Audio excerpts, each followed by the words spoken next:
ridiculousness of lockdowns. I think we're at crossroads. We have to decide which way we're going to go in society. Totalitarian state where all your thoughts are policed. Do not comply.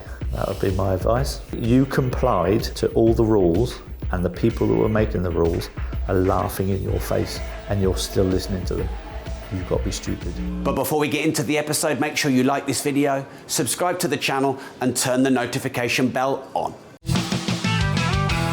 How do we stand up? I agree with you. I thought that the attempt to basically cancel Joe Rogan was outrageous. Yep. I thought the ultimatum given to Piers Morgan was pretty outrageous, especially who it came from and the value they're not providing. Like, for example, I'm just going to say it, Meghan Markle got paid something like 30 million advance to do a podcast, just done one episode in 2 years, and then right into the ITV to ask the apology or removal of Piers Morgan.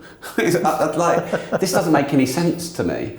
And I do these videos and I get millions of views talking about standing up for other people's freedom of speech, because one day it'll be you. Yep. But a lot of people say in my videos, well, what do I do? They don't know what to do. Do not comply. That would be my advice. Sounds like RoboCop. But when you say do not comply to what? Do not comply to stupid rules, which is pretty much what I've done for the last 2 years. So I ignored lockdown rules.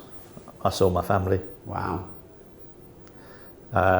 Because I saw the rules. Well, the government ignored lockdown rules, didn't they? Well, exactly. And they ignored the rules because they realised that the threat wasn't what they were telling us it was. And I knew that the threat wasn't what they were telling us it was. That's what I believed from the people that I'd spoken to, the evidence that I'd seen. And so I decided to make my own decision about what risks I would take as to whether or not I would see my family. And so, yeah, I haven't complied with their ridiculous suggestions. I didn't get coerced into taking it. And I stand up for myself every day. And if they knew it wasn't as serious as they were making it out to be and they were breaking their own rules, then why were those rules put in place? Exactly right. And that's what people who have been going along with the whole cult nonsense, I like to call it, that's a question that they should be asking themselves. But then you get branded a conspiracy theorist, don't you? You complied to all the rules and the people that were making the rules are laughing in your face and you're still listening to them. You've got to be stupid. You've really got to be stupid. Honestly, the people who made the rules disregarded all the rules. Now, if that doesn't wake you up to the nonsense of government, then I don't know what will. What I find outrageous is that there were people who couldn't see their dying loved ones because Absolutely. of these rules. Yet there's drink and vomit monthly basis in government, and yet all these people will still be in power. But what can we do?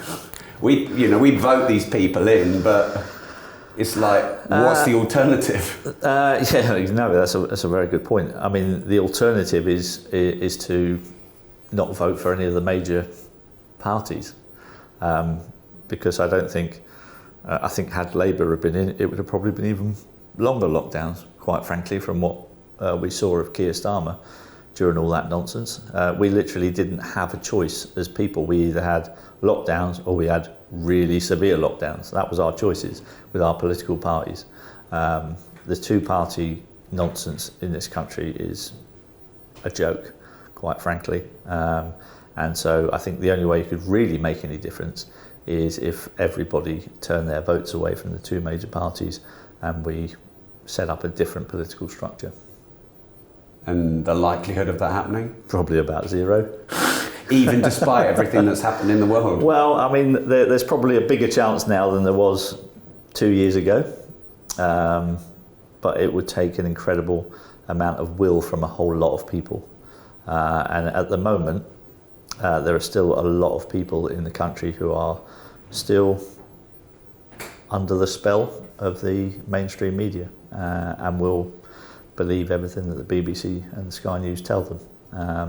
And while that's the case, there'll never be any change. So if you enjoyed this, make sure you like the video, subscribe to the channel. If you'd like to watch the full Matt Le Tissier unfiltered interview, watch it here.